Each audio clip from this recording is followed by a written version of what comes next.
tidak stasioner kah gitu ya. Tadi kan kalau tidak stasioner solusinya apa? Nah, ini salah satu solusinya. Data saudara itu misalnya data GDP, karena kan dia datanya banyak gitu ya. Nah, untuk penyederhanaannya dilakukan logaritma natural. Nah, penentuan model ARIMA. Jadi kalau tahap untuk forecasting itu tadi yang pertama stasioner, yang kedua adalah, pemodelan ACF dan PACF. Nah, sebenarnya, kalau saya jelasin ini sebenarnya panjang lebar gitu ya, karena kita belum masuk juga ke RR-nya, ini yang RR-nya ini yang penting nih sebenarnya pengolahannya. Tapi saya cepat-cepat aja gitu ya. Nah, kalau AFC-nya itu autokorelasi function-nya itu dia secara waktunya, periodenya bukan secara gini, datanya bukan masing-masing, tapi secara total waktunya itu. Nah, ini plotnya. Lalu kalau PACF-nya itu secara masing-masing variabelnya. Misal kita punya variabel X, misalnya variabel inflasi XT. Nah, B1-nya itu bukan konstanta, karena kan yang kita tahu kan kebanyakan kan yang sebelum dari variabelnya itu kan konstanta. Tetapi di sini tidak, itu adalah bentuk lag-nya ke berapa gitu. Nah, bisa dilihat dari plotnya ini, nanti saya jelaskan lagi. Nah, XT-1 periode sebelumnya, XT ini adalah periode, periode saat ini gitu. Nah, ini juga B2 adalah lag dari yang data periode sebelumnya lagi. Nah, berdasarkan dari ACF dan PACF itu kita harus melihat dari cut off-nya dan tail off-nya. Kalau ya ini saya bisa langsung lanjut di sini aja. Nah, ini ya, coba dilihat ACF dan PACF. Nah, ACF itu adalah cut off, harus dilihat cut off-nya. Nah, PACF harus dilihat dia tail off-nya. Nah, kalau yang cut off itu adalah jatuh secara tiba-tiba gitu ya. Nah, dia harus melewati garis merah ini. Nah, kalau seandainya, batasannya adalah di sini ya, kalau ACF itu dia bergerak secara, jatuh perlahan-lahan, tetapi dia harus tiba-tiba memotong yang warna merah.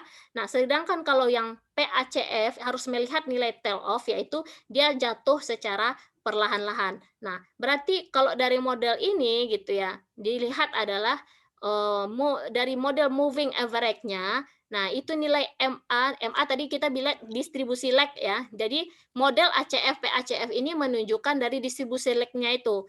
Nah, kalau dilihat dari yang cut off-nya itu nilainya melewati garis satu ini ya, garis yang satu ke atas sampai 00 sampai 0,6 dia melewati warna merah, otomatis dia lag-nya lag ke 1.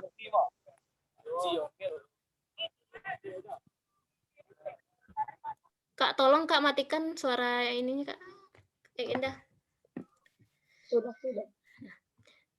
Nah, jadi kalau dia MA1 itu model ARIMA-nya 001 karena dari cut off dia melewati warna merah itu berada pada lag ke-1 atau kelambatannya itu pada periode yang, sebelumnya yang pada saat periode satunya. Jadi misalnya kalau kita mau lihat, datanya itu Covid dari tanggal 27 misalnya, berarti data lag-nya itu dari yang 26.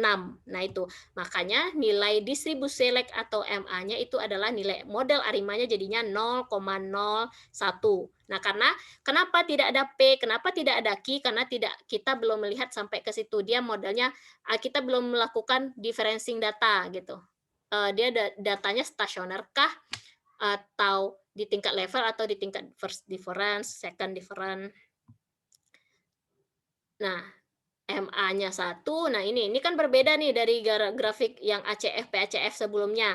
Kalau ini kan yang tail off-nya itu jatuh secara perlahan-lahan, berarti dia mengikuti atau perkiraan waktunya itu dari periode sebelumnya, kena sebelumnya gitu, sebelumnya lagi gitu. Di periode misalnya 27 ke data Covid 27 Oktober, berarti ada pengaruh data dari sebelumnya 26, 25, 24 gitu ya.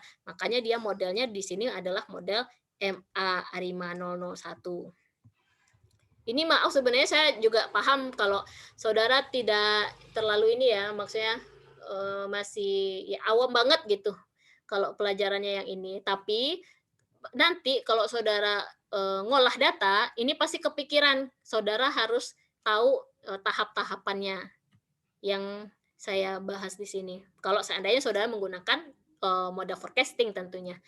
Nah, kita lanjut lagi, ini juga seperti itu. Nah, ini coba dilihat, di sini kita yang di sini nilai tengah D differencing tetap 0,0,0 ya, karena kita tidak melakukan, integrated-nya, tidak melakukan stasionaritas, di level difference, the first difference berarti semuanya model ini adalah rata-rata di tingkat level stasionaritasnya ya. Nah, di sini juga dilihat, nah ARIMA 1,1 karena dia, lag-nya itu 1,1 gitu. Nah, gitu juga ARIMA 102 karena, dari model PACF-nya nih, kan dia kelihatan nih kalau ACF itu kan tadi cut off. Cut off itu jatuh secara tiba-tiba gitu ya. Nah, lalu terpotong di titik yang, garis merah. Nah, di sini berbeda dengan yang sebelumnya tadi, kalau sebelumnya tadi kan cuma satu garis saja yang melewati merah, selebihnya kan tidak melewati merah. Makanya nilai MA-nya itu adalah nilai ARIMA-nya adalah yang dari MA saja, berbeda dengan model yang ditunjukkan model yang kedua ini. Kalau model kedua ini, nilai dari distribusi lag-nya itu terpengaruh gitu. Ada lag 1, lag kedua, lag ketiga, lag keempat. Nah, yang tail off-nya juga gitu, jatuh secara perlahan-lahannya melewati yang merah, lag 1, lag 2, lag 3. Makanya modelnya adalah ARIMA 101, lalu lanjut ke ARIMA 102. Nah, lalu lanjut lagi ARIMA 103 sebenarnya gitu ya. Nah, atau, kalau seandainya dia ARIMA-nya tetap naik di sini nih angkanya nih. Nah, di sini dicontohkan kalau, dia sebenarnya gini nih, kalau ARIMA 101, 102, ada juga nilainya ARIMA dari distribusi lag-nya yang kedua. Nah, ini yang kedua 201 ini distribusi lag kedua ngikutin. Nah, ARIMA yang sebelahnya lagi juga naik di, distribusi lag kedua, makanya ganti jadi yang 2. Nah, model-model ini harus dicari, yang mana yang paling terbaik gitu. Nah, yang mana yang paling terbaik itu nanti ada prosesnya lagi di alat analisisnya. Nah, ini adalah penentu model ARIMA. Ini adalah kunci gitu ya. Kunci menjawab kalau seandainya kita punya datanya ACF, PACF-nya seperti apa. Nah, ini adalah kuncinya. Saya tidak akan menjelaskan ini, nanti kita coba aja di bagian R-nya. Nah, ini alur penentuan model ARIMA ya. Ini adalah tahap-tahapan ketika kita melakukan forecasting dengan model ARIMA. Nah, buat dulu plot, tadi saya bilang, kita harus tahu datanya seperti apa, apakah datanya trennya atau dia datanya konstan. Nah, lalu dilakukan cek stasionaritas data gitu ya. Cek stasionaritas data itu bisa dengan Dickey Fuller test. Nanti saya bahaskan ya. Lalu kalau tidak stasioner berarti lakukan differencing. Kalau stasioner langsung lanjut ke plot ACF PCF. Lalu kalau sudah dapat ordenya dari model ARIMA yang tadi kita bahas, dia autoregresifnya berapa, differencingnya berapa, indeks MA-nya berapa gitu ya. Udah dapat orde model ARIMA-nya, kita bisa langsung mengestimasi parameter model ARIMA. Lalu cek diagnostik residual, lalu kita lakukan forecasting. Nah, ini sebenarnya kita kalau ini contoh dari ini contoh saja ya. Misalnya kita punya data harga minyak dari Januari 2013 sampai Juli 2020. Nah, datanya berarti kita punya data time series yaitu data variabel harga minyak dan periode waktunya banyak. Nah, kan kelihatan ini data time series. Nah, lalu kita lakukan plot awal. Berarti dilihat dari plot awal itu kan kelihatan datanya tidak stasioner di sekitaran datanya. Ini berarti datanya itu kayak random gitu kan tadi, random gitu. Pokoknya intinya datanya tidak stasioner kelihatan dari plot awal. Nah, lalu juga memiliki tren yang menurun gitu. Biasanya kalau data itu yang bagus kan berada dalam kondisi yang konstan gitu. Dia ngikutin rata-rataannya. Walaupun dia gini nih, Kalau yang pertumbuhan ekonomi biasanya kan dia kan datanya itu naiknya itu berapa, satu tingkat dikit aja kan, tapi dia ngikutin, di sekitar rataannya. Makanya biasanya data-data itu, eee, banyak yang bisa kita sebutnya, banyak yang datanya stasioner, tapi ada juga yang tidak stasioner, makanya harus diuji stasionaritas data. Nah, ini cek stasionaritas dengan ACF. Ya, ACF itu tadi kita perhatikan, tail off-nya, lalu perhatikan juga cut off-nya. Nah, lalu dilakukan, ini differencing data. Nah, ini dia nih ya. Ini kalau penentuan ordonya, dia di leg 1, coba dilihat ACF nyatanya pada leg 1. Di grafik ACF kita lihat kalau yang lewati dari garis itu adalah yang di ACF ada berada di leg 1. Satu aja di sini nih, nih. Yang ini ya, yang leg number ini yang melewati garis di tengahnya itu yang di atas itu. Nah, di 1 berarti dia berada di leg 1. Lalu dilihat PACF-nya. PACF-nya juga dia, eee eee, apa, ini sorry, ACF-nya itu di leg 1, cut off-nya setelah leg 1. Cut off setelah leg 1 ngikutin ya sebelahnya. Nah, PACF-nya juga dia leg 1 melewati garis. Nah, sehingga kalau seandainya modelnya, eee dia ada cut off dan, tail off-nya berada di leg 1, otomatis kita modelnya biasanya model AR dan MA, atau kita bisa bilang ARIMA. Nah, tapi ARIMA-nya ARIMA berapa? Nah, itu tergantung. Kalau stasionaritasnya kita uji di tingkat level, berarti nilainya nanti adalah, eee, ini model ARIMA-nya AR ya, yang ARIMA 110 itu model AR, ARIMA 011 itu model MA. Tergantung dari cut off dan tail off-nya. Nah, ini uji, kalau ini tidak saya lihatkan hasil dari R-nya karena ini contoh di luar, model saya ya. Ini juga. Nah, yang kita harus lihat adalah model dari, apa, nih kan kelihatan tuh di sini ilustrasi dari model kalau ARIMA 110, nah differencing-nya satu kali gitu. Luck-nya adalah di AR 1, makanya luck yang di indeks autoregresifnya nilainya 1, differencing-nya 1. Nah, nolnya karena kita, tidak apa, dia modelnya AR gitu ya, makanya dia nilainya 110.